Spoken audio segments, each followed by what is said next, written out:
जय श्री राधा वल्लभ श्री हरिवंश। हर हर महादेव।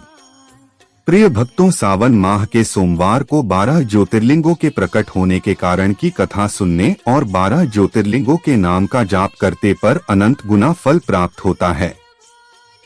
जीवन में भगवान शिव कृपा से धन, संपत्ति और वैभव बढ़ोतरी होती रहती है।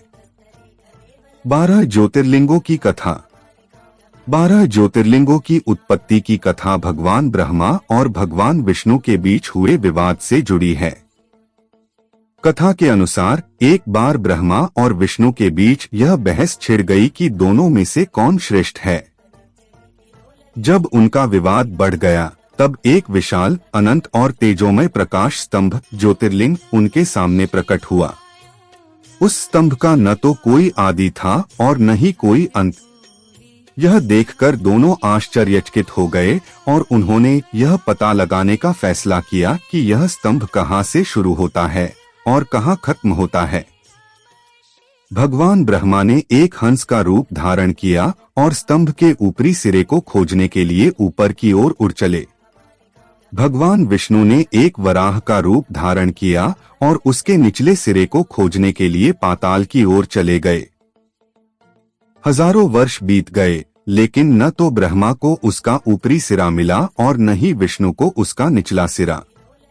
थक हार कर विष्णु ने अपनी हार मान ली और वापस लौट आए। लेकिन ब्रह्मा ने वापस आकर झूठ कहा कि उन्हें ऊपरी सिरा मिल गया है। इस झूठ का गवाह बनने के लिए उन्होंने केतकी के फूल से भी कहा। जब यह ज्योतिर्लिंग प्रकट हुआ तो भगवान शिव स्वयं प्रकट हुए और ब्रह्मा के झूठ को सुनकर क्रोधित हो गए। उन्होंने ब्रह्मा को श्राप दिया कि उनकी पूजा कभी नहीं होगी। वहीं भगवान विष्णु की ईमानदारी से प्रसन्न होकर उन्हें वरदान दिया कि उनकी पूजा हमेशा होती रहेगी। यह ज्योतिर्लिंग जो प्रकाश के अनंत स्तंभ के रूप में प्रकट हुआ था, बाद में शीतल होकर अलग अलग स्थानों पर 12 पवित्र ज्योतिर्लिंगों में परिवर्तित हो गया। इन 12 स्थानों पर ही भगवान शिव साक्षात रूप से विद्यमान हैं।